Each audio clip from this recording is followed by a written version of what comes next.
On the way here, I always have this slight moment of crisis where I think, is what I'm going to say be of any relevance or interest to anyone? So you'll be the judges, but I'm heartened to see that there are already some themes from the previous two really great presentations. So spot these as we go along. One is the multifunctionality of our cities and the wise men that build that in. And the other is this idea that community resilience is the kind of bottom layer, the fabric of resilience for our future cities. So I'll say no more for now. I'm going to tell you a little bit about the Rockefeller Initiative, what it's all about and how Bristol got involved. And I'll introduce you to the framework that all the cities involved in this are using, and then talk a bit more in detail about what we've done so far in Bristol, and sort of end with so what's the point of a Chief Resilience Officer, i.e. me. So for those of you that haven't come across it yet, the Rockefeller Foundation have set up a new startup company called 100 Resilient Cities about 2 years ago now.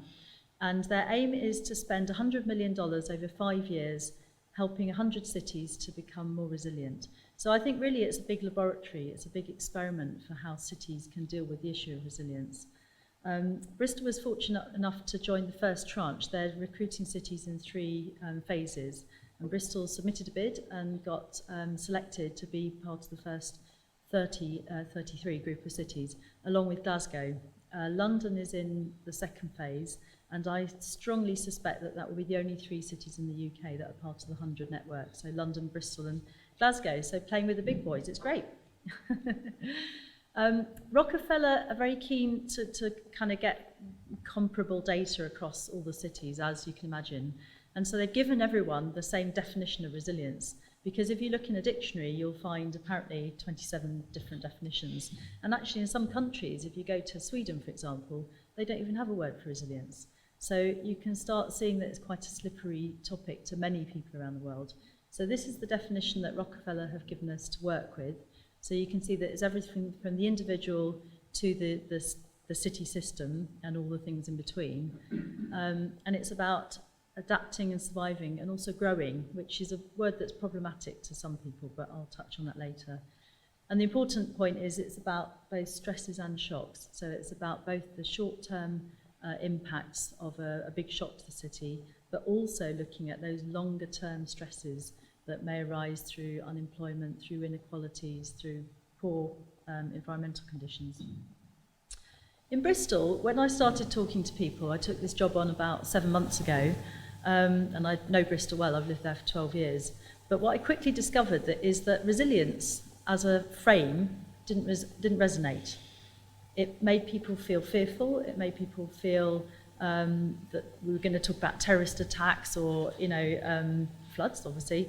But it's not, the kind of mentality in Bristol is, those that know the city, is quite a forward-looking, quite progressive, slightly quirky, unorthodox, lots of green charities based there. So certainly the group of people that I was listening to, which would have been those quite activist people, was like, no, we don't want to talk about resilience, we want to talk about a flourishing city, a flourishing future city, where anything is possible and we know we're going to be the best city on earth.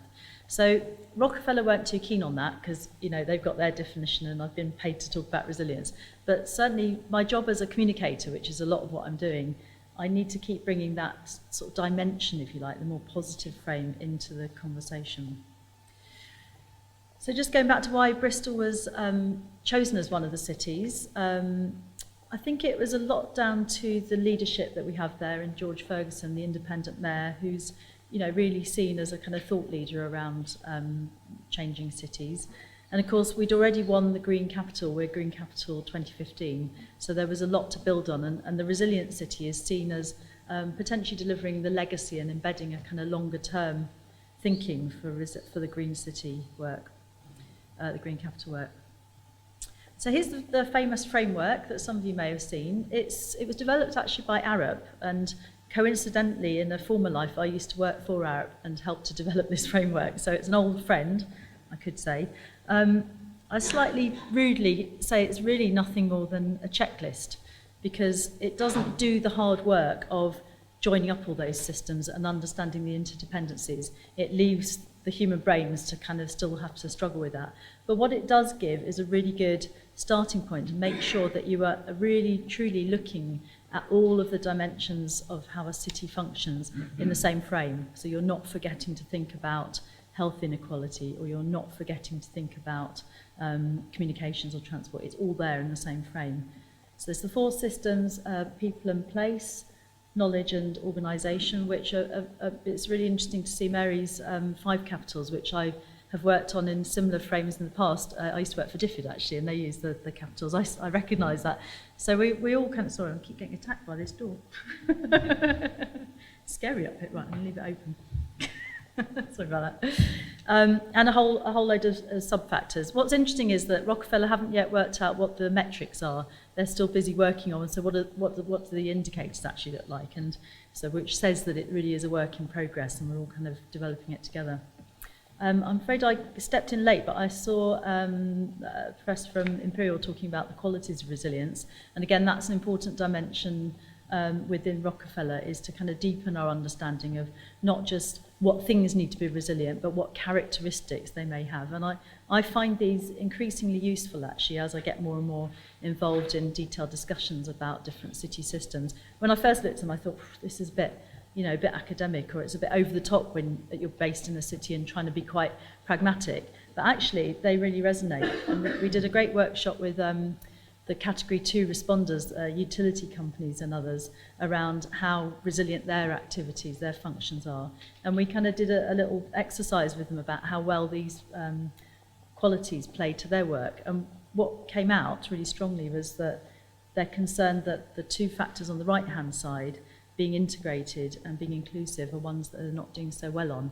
And again, that speaks back to the idea of multifunctionality. Our utility sector is not well set up to collaborate, to integrate across systems. It's a real challenge in the UK sort of legislative framework. So just one last sort of framing of resilience for me, which it's a really simple slide, but I find it useful to remind myself that resilience in the context that Rockefeller's talking about has a series of scales. So you've got all these kind of dimensions and factors. But for me, and I don't know if any of you come from the health world, but this idea of wider determinants of health, that health starts with the individual. You know, you have a genetic disposition and you have a set of environmental factors around you, and you will be as healthy as you can be within those. So the same, I think, is true for resilience. I think you can be a resilient individual given your natural disposition and also the environmental conditions you have around you. And that then plays into your family setting and context, and of course the physical neighbourhood in which you live. And then the communities that you engage with, whether that might be virtually, because we're more and more connected, you know, not physically, or groups of interest that you may engage with. Your workplace is an important resilience touchstone for you, both physically if you're safe and you're there, but also potentially as another network or place of safety in certain contexts. And then of course up to the city region, I could go on, and actually my job is to make those connections at a global level as well, so you get the point. But I think it's often, and you know, really I spend time talking to so many different professionals, from adult social care to flood prevention to financial services, and resilience will touch them in different ways. So you need to be quite deft in where is resilience most important to that person you're speaking to. So in the adult social care world, that resilient individual needs to be given extra support, extra access to services. But a kind of holistic, at a sort of services level, financial services, you're really looking at communities and groups and workplace in a very different way. So it points to the complexity, of course. I was asked to sort of talk about how does a chief resilience officer or a strategic officer work. So I thought it might be very interesting to just see where I'm placed in the organisation in a local authority, which is that I report through to the future city director, who reports through to chief executive. The idea being that I can have a cross-cutting function, which is extremely rare in a local authority, I gather. It's very rare to have a director of future, and it's even more rare to have someone working under them that can still work across all those directorates. So it's a really great role to be able to just move across and stick my nose into anything, actually. But what we've developed is an idea of using the Rockefeller work and the framework, but really looking at a 50-year trajectory for the city, which again is something quite unusual. I've done quite a lot of looking around now. Not many cities have really done that kind of future or foresighting. We're working with Foresight on that, and there are a number of other cities that are doing similar pieces of work. But we have the added advantage of having the Rockefeller sort of backing as well. So we're looking at really, the premise is that in 50 years' time, all that we know for sure is that we don't know what it's going to be like. There's the uncertainty principle. And so what we've started talking about is, instead, if we make the assumption that we will still exist as a city and we will still have people living in it and functioning and hopefully flourishing, then we'll need to have a set of shared values and behaviours in order to be adaptable to whatever the actual situations and conditions are. So to that end, a lot of my work is around engagement, actually, and having a city conversation. We've got a big Bristol Day in about 3 weeks' time to bring about 150 people from across the city, really an open invite to say, tell us how you want your city to be in 50 years' time, what will be important to you, and how can we kind of arrive at some shared set of values, which I think is really, I'm a civil engineer, so this is kind of outside of my comfort zone, but absolutely fascinating. And we'll be looking at 3 time frames, a 2-year, which is what can we do now, what are the immediate priorities around the resilience agenda. The medium term is already massive, but it's within statutory planning. So we're developing a joint strategic plan to 2036. So for most people, certainly within the council, that's sort of within their comfort zone. It's like, oh, we worked out how many houses we need. We worked out what transport might look like. We still feel some sense of certainty. We've also got carbon reduction targets, which are set to 2025. And then my job, which is what nobody else is doing, and most people just tell me it's science fiction, but then kind of go, I suppose it's worth doing, is looking to this 2065. You know, what's the next generation going to be doing? What sort of jobs will there be? How will people be moving around? Where will we get our food from? Those really big questions. And we'll set out a roadmap. My role is not to be a council person. And that's really important. I've built a lot of trust with people. Say, I know you're in the council, but you don't work for the council, so I can talk to you differently, and that sort of feels a real privilege, actually. I like putting this slide up to remind myself how scary all this work is. This is what the Rockefeller want me to do. It's a massive set of outputs and milestones, and they're very kind of driven. It's a very, very aggressive process that they're wanting us to work on. And at the moment, we're still really a quarter of the way into it, doing the city diagnostic. So I want to talk about quickly now some of the work that we've done on that. So in the last 6 or 7 months, the process that we've used to really start understanding city resilience is, as I've said, lots of stakeholder engagement. So I've had more than 100 one-to-one meetings, plus lots and lots of workshops and focus groups. And in parallel with that, I've got a virtual team. I don't have a team under me, but I can draw on people across the council, and I have the goodwill of all the service directors say, yeah, use my team, ask them what data you need. And we've done quite a lot of validation, so playing back the findings and the priorities that we're hearing, this is what we think is coming out. Does that feel right? So that's the framework that we've used. So we've come up now with, we've done sort of a big risk assessment, if you like, and have come up with some top priorities in terms of risks, shocks that might threaten the city. No surprises that flooding is there. Bristol's quite vulnerable to flooding, particularly in the city centre. More commercial properties than domestic, interestingly, which presents some challenges around the funding regime. Change of leadership. We've got extremely tricky sort of political context in which we operate, a small city boundary within a sort of a different political, wider environment. We've got a port not far away, and we have a massive influx of immigrants over the last 10 years with bringing new disease like TB and stuff. And civil disorder. Bristol likes a good riot. If you look back through history, we've had quite a few. And there is, and I say that sort of glibly, but it points to a lot of tension and inequalities in the city, which we're well aware of, and not always understanding what we can do about. That talks to the longer term shocks as well, of which there are many, and most of these will be common to other cities, but it's not until you dig down and really look at the sort of spatial distribution of these that you understand what they mean to Bristol, but I haven't got time to go into that.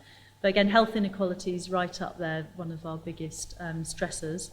Food supply is an interesting one. Lots and lots of food growers in Bristol, very passionate about repurposing land for food growing, which has caused a lot of tension around the sort of planning and infrastructure environment. What do you do about that? We're 85% reliant on food outside of the city, and there are lots of people that don't want to ever see another Tesco's in the city, and that can then lead to social unrest. So, a really interesting causal chain there. I won't go on about all these others.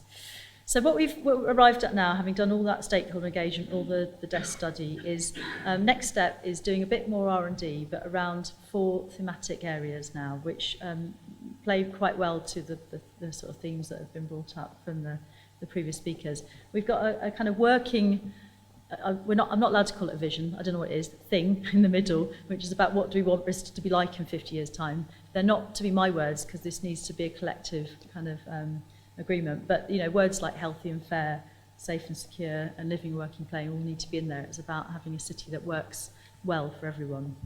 And we've got these 4 dimensions. I've keep chopping and changing between institutions and structures, because some people like institutions, some people like structures, but you'll get the point. But what we're looking at is how can the structures of a city, so the kind of conduits for decision making and engagement, be really effective in promoting collaboration.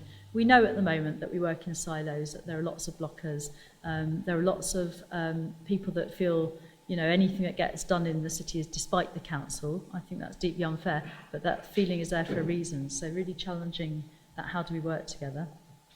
The people, so this is more at the individual, thinking about these individual, resilient individuals, and back to Mary's point about how every person being part of a resilient community can really make the city safe. That is the fabric of a resilient city. So how do we get every person to be active and engaged and taking a role in decision making? The stuff of place, the city, what the city's made of, and that's the infrastructure dimension, but really taking a 50-year frame on how are we going to make the stuff of the city resilient in 50 years' time, given what we know about climate change, given what we know about population growth, need for jobs, that spatial distribution. And lastly, quite an interesting one, and this is a very Bristol one, resilient prosperity rather than economy. There's lots of people working really hard in Bristol to kind of create a new way of measuring city success. We've got Happy City Index, which is a kind of getting global traction around how do we measure well-being of people in the city rather than GDP, rather than growth.